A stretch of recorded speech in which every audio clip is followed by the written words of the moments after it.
Good evening, everyone, and welcome. A dramatic day at the White House. A meeting between President Trump and House Speaker Nancy Pelosi and Senate Minority Leader Chuck Schumer seemingly ended almost before it began.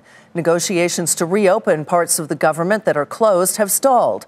The shutdown is now in its 19th day, one of the longest in history. And Fitch says if it drags on much longer, the U.S. risks losing its AAA credit rating. Ylan Mui is in our nation's capital tonight. It's a shutdown breakdown.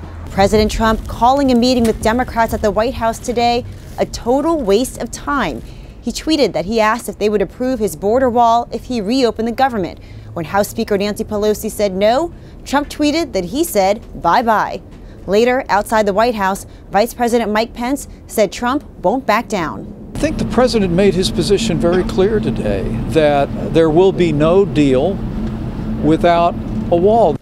Chuck Schumer, the top Democrat in the Senate, accused the president of literally walking out of their closed-door meeting in the Situation Room of the White House. Again, we saw a temper tantrum because he couldn't get his way and he just walked out of the meeting. The confrontation comes on a day when both sides sought to shore up their base.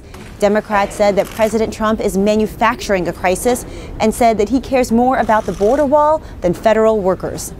Meanwhile, Trump paid a visit to Capitol Hill today to sell his shutdown strategy to GOP lawmakers. There had been some grumbling amongst moderates who were eager to get government workers back on the job. The president is still weighing whether to call a national emergency in order to build the wall without congressional approval. Today, Trump said that Republicans have his back. The Republican Party, I can say, and I just left an hour meeting. We had a great time, actually.